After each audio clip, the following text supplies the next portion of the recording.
For the girlies, obviously Theo Von. I fucking love Theo Von. Oh yeah, Theo I Von's love great. it. And he says some outlandish non-PC shit, but He does. he knows he's so, you can't be that good and not be so intelligent. Like, he's so smart from moment to moment. Yeah. He is super intelligent. I think he catches me off guard a lot.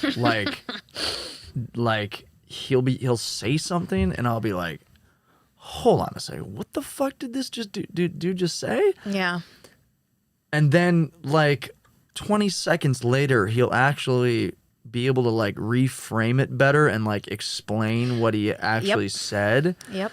And I'm like, oh wow, that's an interesting perspective that he just had. I'm like, I did not see that coming. But then there's also times where I'm like, going back to his like PC stuff, I'm like, this dude sounds mad ignorant. He plays like mad to ignorant. every single audience that he has. Like, he does. Like, because he plays into the I'm trailer trash type of thing. Yes. Yeah. Yes. That's why he says that outlandish shit, because that audience is like, that's a knee slapper right there, or maybe to have that off factor to be new and exciting.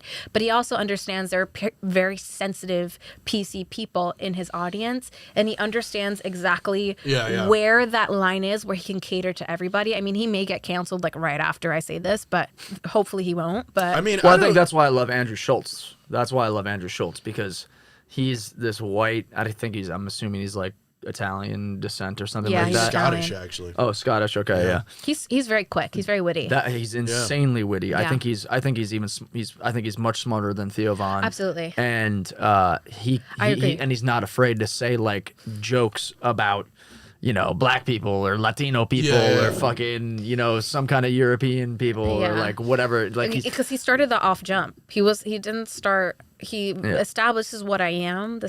And he is very good at what he does. So that's why it doesn't come off crazy. But he also knows culture, and he's also like tight with all these people that are like from different cultures and different races and shit like that. So he feels comfortable. And I can relate to that in many ways with him. I think like he's just obviously an incredible joke maker and like an incredible like savant in the way that he writes and thinks and stuff like that.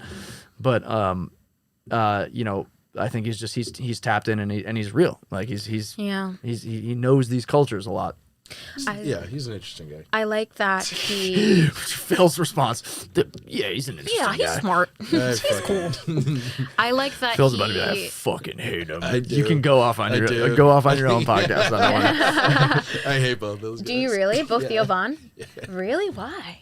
They're just not that great. I'm surprised you don't like Andrew Schultz. I mean, I respect him tremendously. But I think Andrew Schultz is super fucking corny, and I think he is Go fuck yourself. I think he is kind of racist, and I think he is one of those dudes who kind of relies on black people to skyrocket him where he was, and all his only thing is really, you're saying he has a larger audience, but he doesn't. He really has one audience. He has white guys that like black shit, but don't really like black people. Ooh. You don't think his audience like? Oh, really? No. Speaking about I think some of them do. But I think his larger audience is like people who like black people's style. They like their music, but they kind of feel intimidated and emasculated by other black men. So they'd rather. Well, he does have like small dick syndrome a little bit. I think like everybody who listens to him though, I feel like is just like, it's like I could picture like 5 white guys who wear Bape and have like Nike SBs and dunks and shit, just like talking about Andrew Schultz over and over again. I don't know that many black people you on that. legitimately like Andrew Schultz, but I would love to be on your podcast, Andrew. So there we go. He's like, let me talk shit about you. Because I know Akash. I like Akash. I know Akash, like as a person. I hear you on that, but and I respect him. You saying that and. Makes me think about, but I mean, this might not be a super fair comparison. Makes me think about Shane Gillis.